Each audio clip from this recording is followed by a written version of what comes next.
Howdy, welcome to Compelling Thoughts by Compelled Unbeliever. Today we're going to talk about the separation of church and state and why it just isn't possible. It just got real.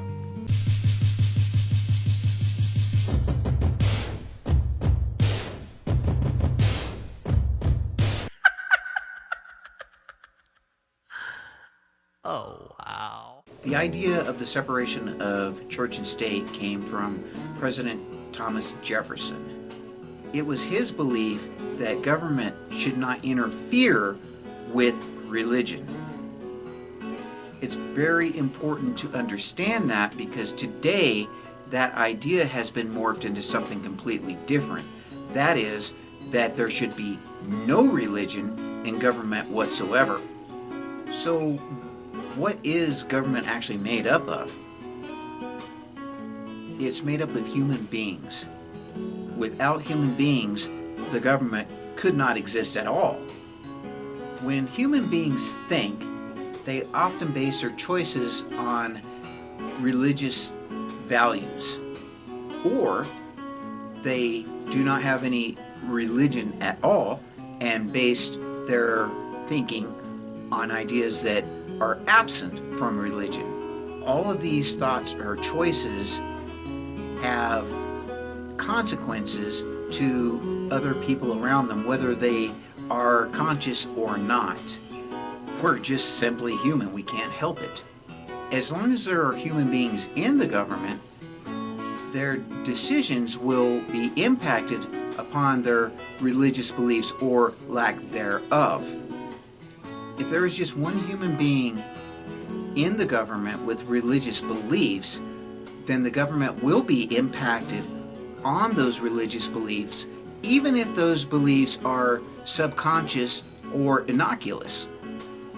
These beliefs and understandings can either go to a senator or president or whatever making major decisions and proposing major bills that are impacted upon their religious beliefs, or they may be a day-to-day thing, such as having a cross on their desk. Nonetheless, they still are there and they still exist. As long as there are human beings in government that make decisions within the government, there will be religion in the government.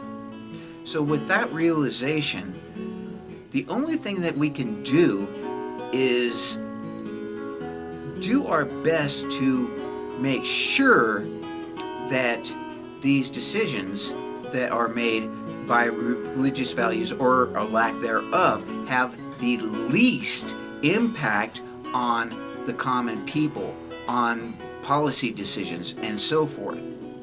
So that way we can do our very best to make sure that those decisions that are based on religion do not have an impact on other people that are subject to the government. Thomas Jefferson described himself as a deist. That is, that he believed that there may be a God, but God does not interfere with the affairs of man.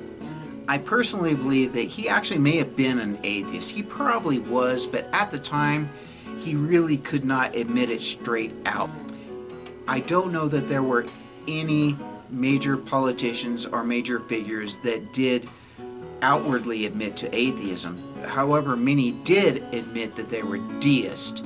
Again, that was in respect to the time that they were in and the culture at that time. No matter what, it's very important that decisions that are made, particularly in laws, that they do not impact other people when it comes to religious concerns, or for those that don't believe in a God at all. This is Compelled Unbeliever. I no longer believe there is a God.